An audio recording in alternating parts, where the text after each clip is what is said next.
Polynésie première, encore plus proche de vous.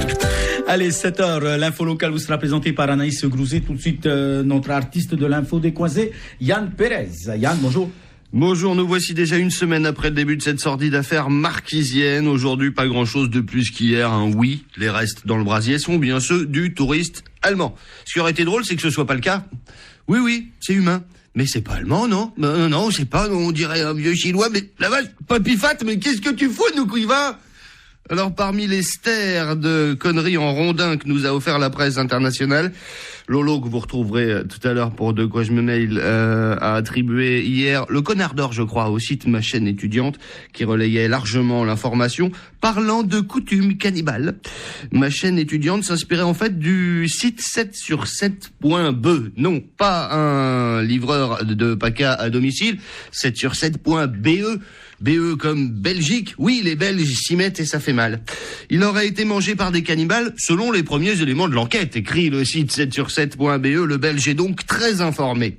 Si cette option semble surréaliste pour des Occidentaux, elle est loin d'être un mythe en Polynésie où des ethnies primitives cannibales notoires vivent encore totalement reclus du monde dit civilisé.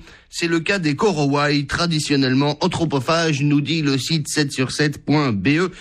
Je ne sais pas si c'est Théouira à Koh Lanta qui a foutu le bordel. Il y a eu des Korowai il y a quelques années, mais en Indonésie, jamais dans le Pacifique. D'autres nous ont aussi collé des origines mélanésiennes, présentant en Calédonie, mais finalement pas trop chez nous. Enfin, vraiment, les Korowai, on n'est pas loin du podium de la connerie. On prend un peu de tout, et on mélange. Dans le cyclisme, on appelait ça le pot belge il y a quelques années.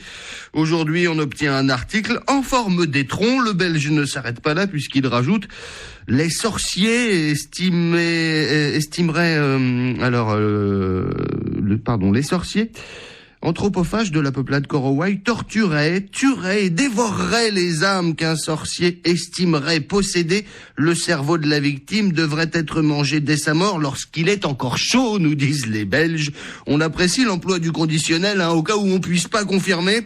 Le site 7sur7.be est semble-t-il en train de croiser ces informations. Si vous voyez un Korowai, dites-lui qu'il est activement recherché du côté de Bruxelles. Un article de 7sur7.be où Heike Dorsch, la veuve donc de Stéphane Ramin, n'a pas été sexuellement agressée. Non, elle a carrément été violée. Oui, parce que les Marquisiens, c'est bien connu, mangent les hommes mais aussi violent les femmes.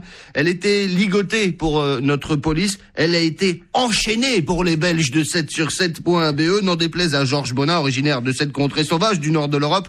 Aujourd'hui, on emmerde un peu la Belgique, seul pays du monde à être plus instable que nous en Polynésie. Pas de gouvernement en Belgique depuis bientôt 500 jours, même nous, on a fait mieux.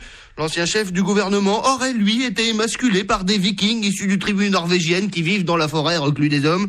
Non, messieurs de 7sur7.be, vous n'êtes pas tous des pédophiles consanguins abrutis bouffeurs de frites. Les Marquisiens, eux, n'ont jamais été Korowai ailleurs qu'à Koh Lanta.